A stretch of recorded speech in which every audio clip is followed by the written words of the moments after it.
Ғасырдан да ұзақ күн. Дүйсенбінің таңы.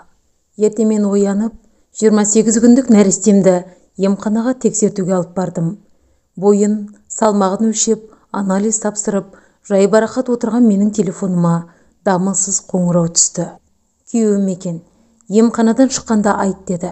Жақсы деп телефонды қойғаным сол, терезенің алдына бір нәрсе ұшып түсті. Өте қатты дауыс.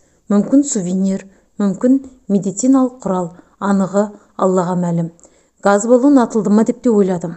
Бірақ дауыс өте қатты әрі дірілді болды. Коридорда адамдар шулап жатты. Далаға шықтық. У-шу, сапырылысқан халық. Оң жағымыздан көтерілген саңырау құлақ пішінді қою түтін. Кім ойлаған? Бейбіт күнде дәл осындай жағдай болады деп. Жарылыс екен.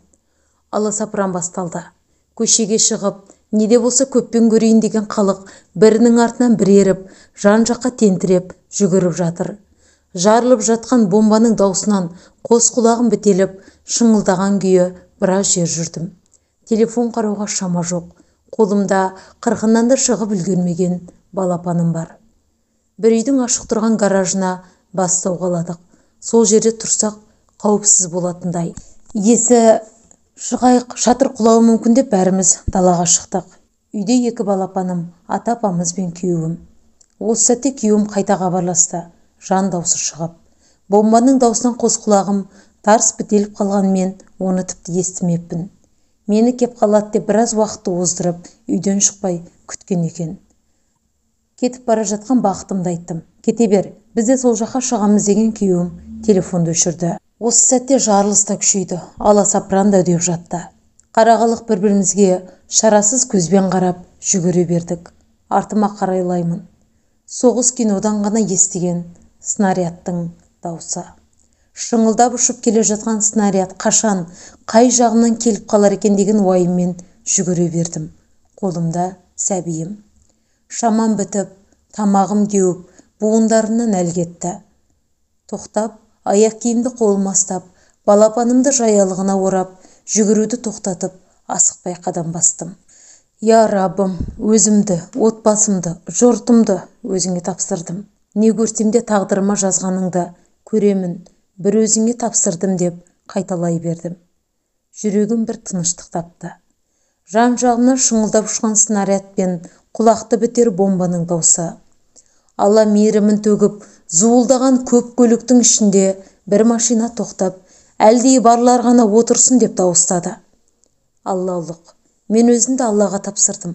Алла мені жақсы адамға жолықтырды. Көлікке отырдым, бірақ бұл қауіп сейілді деген сөз емес екен. Бізді алып кеткен ағай жолды қысқартуды ойлап, төте жолмен жүрмекке қарай бұрылып еді. Жанымыздағы сайға ауып кете жаздадық. Ол сайға түссе көлік бірнеше рет аударылуы мүмкін еді. Алланың қалауы адамдардың көмегімен тегіс жолға бет алдық. Ол кісі де әлдейіне, үйіне, бала шағасына асығып келе жатқан екен. Машина лық толды. Бала шағасы жүк салғышқа отырды. Осы арада жолдасында хабарласып, бізді алып кеткен кісімен сөйлесіп, аманаттады. Аманат сөзінің салмағы ауыр екенін осы сәтте тереңірек ұққандай болдым. Күйеуің маған сені аманат етті. Не көрсең де, күйеуіңе табыстамайынша мен қайда барсам, сен де сондасың деген ағайға басымды изей бердім. Көлікке отырып, қаладан алыстап кеттік. Жылқы жайылып жүрген жазық далада шөп өртеніп жатыр. Снаряд түскен. Бұл жер жарылыс аймағынан 25-30 километрдей қашық.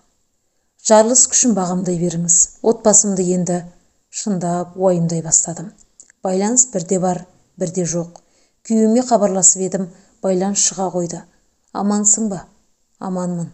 Егіліп жыладым. Бір ауыз сөз айтуға ғана шамам келді. Амандығын естідім. Разымын жаратқан. Отбасымда әуел Аллаға, екінші еріме тапсырдым іштей. Діттеген бақытымызға бірталай жер жүрді.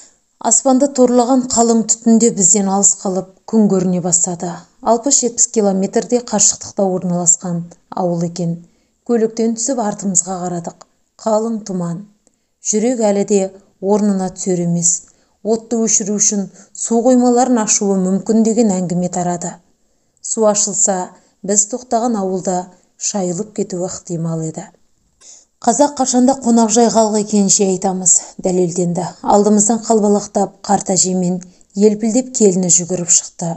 Жүк салғыштағы бала-шағаны түсіріп, үлкен бөлмесіне кіргізіп, қатар көрпе салды. Баласы барлар, жада қалып емізіңдер айналайын, жауда да бір үйің болсын деген. 40 жыл қырғында аман қалған қазақпыз. Бәрі де өтет кетет. Бастарың аман болсын, арты жақсы болғай деп басу айтып, даналығын көрсеткен әжеге төріне шығарып, кешке дейін 2 мезгіл ыстық тамағын, 3-4 рет ыстық шайын беріп, қызылшақа бауырсағын пісіріп, қазанда қайнап жатқан тосабынан ауыз тидірген жеңешемізге разы болды. Күн бата әкем келіп ол ауылда мені алып кетті. Қайтар кезде мың алғыс, Алладан қайтсын. Арыста бір үйім бар деп, емін-еркін бара беріңіз. Алла жақсылықта кезіктірсін деп, алғысымызды жаудырып, түнделетіп жолға шықтық. Арысқа қарай бет алдық. Егер рұқсат етіп әрі қарай көрші ауылға өткізсе, балапандарымды у тараған аймақтан алып кету еді бар ойым. Арысқа жақындаған сайын күлдің иісі шыға бастады. Жазық даланың шөбі әлі де жалындап жатыр екен. Аллаға тапсырып тәуекелдеп жүре бердік. Қарсы бағытта келе жатқан көліктердің бәрі жарқылымен белгі беріп барады. Тоқтадық. Жол жабық екенін, әрі қарай өткізбейтінін естіп, амалсыз кері қайттық. Қаншама километрді артқа тастадық. Ойландым. Күні бойы көрген көрінісім көз алдыма келіп, іштей егілдім. Мызғып алуға тырысып көзімді жұмсам, құлағыма снаряд үн естіледі. Шарасыз едік. Халық бас сауғалап, жапа-тармағай жүгіріп жатты. Бір-бірімізге қараған көзқарас сондай аянышты еді. Қалаймағына ұшып кеп түсіп жатқан снарядтардың бірі менің де үстіме, не дәл жаныма түсуі мүмкін еді ғой. Алла сақтады. Ағылған көлік, бос болса да су етіп өте шыққан көліктер. Ол да бәлкім өз отбасына асығып келе жатқан шығар деп, оларды да іштей ақтап қоям. Тоқтауларына да болар еді. Сәлде болса алыстатып түсіріп кетсе, әрі қарай жүруге күш жинап алушы едік деп, оларды тағы бір кінәлап қоямын. Не десек те, бұл қазақ халқы үшін үлкен сынақ болды. Қою түтін көкті жапқанда, ашық аспанның қадірін ұқтым. Тамағым кеуіп қаталағанда, бір жұтым судың қадірін ұқтым. Ауаның ластығынан тынысым тарылған кезде, таза ауаның қадірін ұқтым. Бомбаның даусына қос құлағым бітелгенде, жылама, шулама деп балапандарыма ұрысқан сәттерім үшін өкіндім. Жақындармен байланыса алмай қиналғанда, ренжіскен сәттерім үшін өкіндім. Бар өмірім көз алдынан өткенде, өлімге лайықты өмір сүре алмағаным үшін өкіндім. Алла мен Құраннан алыс болғаным үшін өкіндім. Қиналған сәтте ғана Алланы аузымнан тастамағаным үшін ұялдым. Бұл жарылыс көп нәрсені өзгертті. Ойымды, түсінігімді, көзқарасымды бір төңкеріп өтті. Шүкірліктен гөрі күпірлікке көп салынатымыздан қартты. Шүкір деп ауызбен емес, жүрекпен айтқызды.